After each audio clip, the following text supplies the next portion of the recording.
আর এবার নজর রাখতেই হচ্ছে একেবারে এই সভার দিকে নজর রাখবো। দুর্গাপুরে জনসভা রয়েছে প্রধানমন্ত্রী মোদীর, এবং তার আগে রীতিমতো কিন্তু প্রস্তুতি মুহূর্ত, শেষ মুহূর্তে। আর তার আগে জানিয়ে রাখি আপনাদের বড় আপডেট, যেখানে সকাল থেকে নজর ছিল আমাদের। দিলীপ ঘোষ কেন্দ্রীয় নেতৃত্বের তলবে দিল্লি যাচ্ছেন।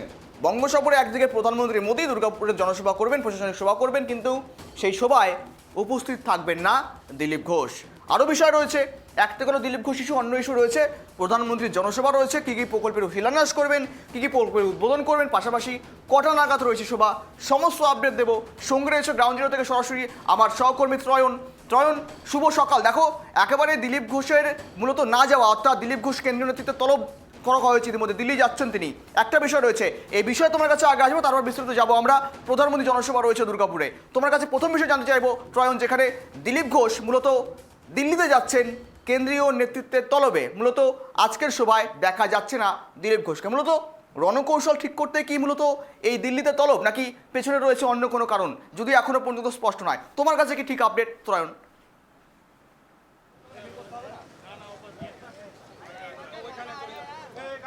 দেখো, যেটা গতকালের আগে অবধি কিন্তু ঠিক ছিল যে দিলীপ ঘোষ এই সভায় আসছেন এবং গতকাল রাত্রিরে তার আসার কথা, কিন্তু শেষ মুহূর্তে যেটা তথ্য অনুযায়ী পাওয়া যাচ্ছে, এবং আমরা বিজেপির প্রাক্তন রাজ্য সভাপতি কেন্দ্রীয় মন্ত্রী সুকান্ত মজুমদারও যেটা জানিয়েছেন, যে কেন্দ্রীয় নেতৃত্ব তাকে ডেকে পাঠিয়েছে এবং সেই কারণে তিনি প্রধানমন্ত্রী সভায় আসছেন না, তিনি দিল্লি যাচ্ছেন এবং সেখানে কেন্দ্রীয় নেতৃত্বের সঙ্গে কথা বলবেন।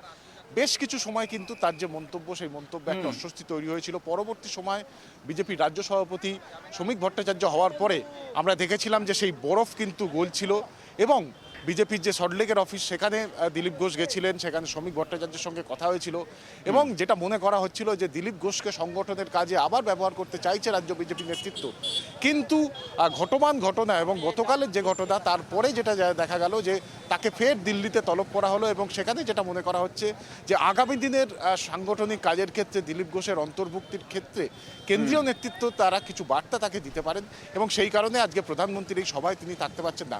এই মুহূর্তে আমি তোমার সভার যে চিত্র, আজকে বিকেল 3টের সময় কিন্তু একদিকে সরকারি প্রোগ্রাম রয়েছে, অর্থাৎ কেন্দ্রীয় সরকারের তরফ থেকে একাধিক প্রকল্প, যেমনটা আমার ক্যামেরা পার্সন স্বপনদা তোমায় দেখাচ্ছে, যে পশ্চিমবঙ্গের 5,400 কোটি টাকার উন্নয়ন প্রকল্প, সেই প্রকল্পের ঘোষণা তিনি এই দুর্গাপুরের নেহেরু স্টেডিয়াম থেকে তিনি ঘোষণা করবেন বিকেল 3টের সময়, এবং তারপর সেই সরকারি অনুষ্ঠান হয়ে যাওয়ার পরে তারপরে কিন্তু যে রাজনৈতিক কর্মসূচি, যে জনসভা, সেই জনসভা তিনি করবেন। আমরা এর আগে আলিপুরদুয়ারের ক্ষেত্রে দেখেছিলাম যে বর্ডারের ক্ষেত্রে, বর্ডারের সেখান থেকে দাঁড়িয়ে অনুপ্রবেশকারীদের বিষয়ে তিনি তুলে ধরেছিলেন, পাশাপাশি দুর্নীতির ইস্যুকে সামনে রেখে তিনি তার বক্তব্য রেখেছিলেন।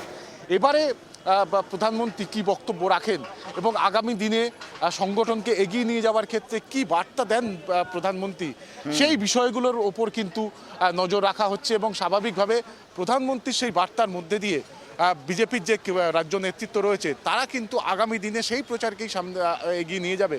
অর্থাৎ দুটি বিষয় এখানে প্রধানমন্ত্রী তুলে ধরতে পারেন বলে মনে করা হচ্ছে। এক, কেন্দ্রীয় সরকারের উন্নয়নমূলক প্রকল্পের প্রচার যেমন তিনি তার বক্তব্যের মধ্যে তুলে ধরতে পারেন বলে মনে করা হচ্ছে, এবং আবার তার পাশাপাশি রাজ্যের তৃণমূল সরকারকে দুর্নীতি সহ একাধিক ইস্যুতে কিন্তু তিনি বিঁধতে পারেন, এবং একদিকে কেন্দ্রীয় সরকারের উন্নয়নমূলক কাজ, সেই বিষয়কে সামনে রেখে আগামী দিনে যাতে রাজ্যের নেতৃত্ব তারা প্রচার করতে পারেন, এবং তার পাশাপাশি কিন্তু এ রাজ্যের রাজ্য সরকার এই মুহূর্তে দাঁড়িয়ে যে দুর্নীতি বা একাধিক অভিযোগ যে বারবার বিজেপির তরফ থেকে করা হচ্ছে, সেই বিষয়টাও কিন্তু তুলে ধরতে পারে। ফলে সব মিলিয়ে বলা যায় যে বিকেলবেলায় আজকে কিন্তু কি বার্তা দেন প্রধানমন্ত্রী, তার উপরে কিন্তু একদিকে যেমন রাজনৈতিক মহল তারা নজর রাখছেন, এবং তার পাশাপাশি কিন্তু বিজেপির রাজ্য নেতৃত্ব প্রধানমন্ত্রীর এই বার্তা নিয়ে আগামী দিনে এ রাজ্যের সাধারণ মানুষের কাছে কিন্তু যাবে, এমনটাই কিন্তু মনে করা হচ্ছে। গৌরব, আরেকটি বিষয় জানবো তোমার কাছে ত্রয়ন, ইতিমধ্যে এই মঞ্চে, অর্থাৎ শোভা মঞ্চে যেখানে জনসভা করবেন, সেই মঞ্চে কারা কারা উপস্থিত থাকতে পারেন?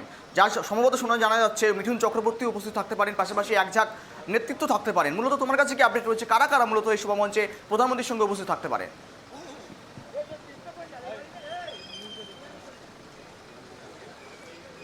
দেখো, বিজেপির যে কোর কমিটি রয়েছে, সেই কোর কমিটির সদস্যরা যেমন উপস্থিত থাকবে, খুব স্বাভাবিকভাবে সেখানে দাঁড়িয়ে এ রাজ্যের যারা পর্যবেক্ষক রয়েছেন তারা থাকবেন, বিজেপি রাজ্য সভাপতি শ্রমিক ভট্টাচার্য, সুকান্ত মজুমদার, শুভেন্দু অধিকারী তারা থাকবেন এবং তার পাশাপাশি বিধায়ক এবং সাংসদ তারাও কিন্তু প্রধানমন্ত্রীর এই সভায় বা মঞ্চে উপস্থিত থাকতে পারেন এমনটা কিন্তু মনে করা হচ্ছে। কারণ একটা বিষয় দেখো, ইতিমধ্যেই নিরাপত্তা ব্যবস্থা একেবারে আঁটুসাঁটু লক্ষ্য করা যাচ্ছে। একেবারে পুলিশের 6 লাখ, বিকেল 3টে থেকে সভা রয়েছে, পাশাপাশি প্রশাসনিক একটা সভাও রয়েছে। কিন্তু তোমার কাছে একটা বিষয় জানবো, মূলত দেখো 21শে জুলাইয়ের আগে 18 তারিখ বঙ্গে আসছে প্রধানমন্ত্রী মোদী। এক প্রকার বিধানসভা দাওয়া প্রায় বাজিয়ে দিয়ে চলে গেছেন আলিপুরদুয়ার জনসভা থেকে, তারপর আবার দ্বিতীয়বার বঙ্গ সফরে মোদী। অর্থাৎ কোথাও কি একটা ফ্যাক্টর কাজ করতে চলেছে 21শে জুলাইয়ের আগে? কোথাও কি ফিকে হবে? রাজনৈতিক বিশেষজ্ঞরা এমনটাই দাবি করছেন, মনে করছেন তারা।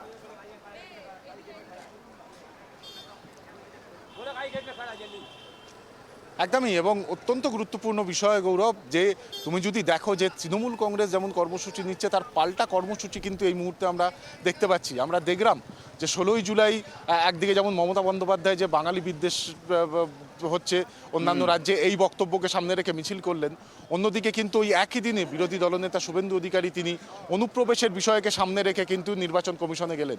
এক্ষেত্রেও কিন্তু যদি তুমি দেখো যে 21 তারিখে যেমন 21শে জুলাইয়ের কর্মসূচি রয়েছে তৃণমূল কংগ্রেসের, তার পাশাপাশি কিন্তু ওই একই দিনে বিজেপিরও কর্মসূচি রয়েছে, উত্তরকন্যা ঘেরাও বা উত্তরকন্যা অভিযানের কর্মসূচি রয়েছে, এবং তার মাঝখানে প্রধানমন্ত্রীর এই সফর। এখানে দাঁড়িয়ে কিন্তু আরও একটা বিষয় উল্লেখযোগ্য, যে এই যে বাঙালি বিদ্বেষের যে অভিযোগ বারবার তৃণমূল কংগ্রেসের তরফ থেকে করে এই মুহূর্তে প্রচার চালানো হচ্ছে, এই বিষয়ে প্রধানমন্ত্রী তার বক্তব্যে কোনো বিষয় তুলে ধরেন কিনা এবং অনুপ্রবেশের বিষয় নিয়ে তিনি কি বক্তব্য রাখেন, এই সামগ্রিক বিষয়গুলোর প্রতিও কিন্তু নজর রাখা হচ্ছে। এবং আরও একটি বিষয় গৌরব, তুমি যেটা বললে যে এই মুহূর্তে কিন্তু কার্যত নিরাপত্তার ঘেরাটোপে রয়েছে এই নেহেরু স্টেডিয়াম সহ দুর্গাপুর সংলগ্ন এরিয়া। কিছুক্ষণ আগে আমরা দেখলাম যে সেই এসপিজি কিন্তু স্টেডিয়ামের ভেতরে প্রবেশ করেছে। পাশাপাশি রাজ্য পুলিশের তরফ থেকেও কিন্তু এই মুহূর্তে কড়া পুলিশি ব্যবস্থা করা হয়েছে। কোনো গাড়ি চেক না করে কিন্তু বা না দেখে সেই গাড়ি কিন্তু ভেতরে যেমন তারা ঢুকতে দিচ্ছেন না, তার পাশাপাশি সঠিক পরিচয়পত্র না থাকলেও কিন্তু ভেতরে কাউকে ঢুকতে দেওয়া হচ্ছে না। এবং রাজ্য পুলিশের তরফ থেকে রাজ্য পুলিশের আধিকারিক যারা রয়েছেন তারা কিন্তু এই বিষয়ে অত্যন্ত তৎপর, যে কোনো রকম অপ্রীতিকর ঘটনা যাতে না ঘটে সেদিকে নজর রেখে কিন্তু এই মুহূর্তে পুলিশি নিরাপত্তা কার্যত বলা যায় যে ঘেরাটোপে এই মুহূর্তে রয়েছে এই নেহেরু স্টেডিয়াম। একদম বেশ, দিনভর কভারেজ দেবো আপনাদের সঙ্গে। ধন্যবাদ তোমাকে তোমার আমাদের সঙ্গে থাকার জন্য। পরবর্তীতে আবার আপডেটের মতো তোমার কাছ থেকে। নজর ছিল আমাদের দুর্গাপুরে প্রধানমন্ত্রী জনসভা রয়েছে। দিনভর কভারেজের আপডেটের জন্য নজর রাখুন ট্রাইব টিভি বাংলায়। সবাই এখন বিরতির পর সঙ্গে থাকুন।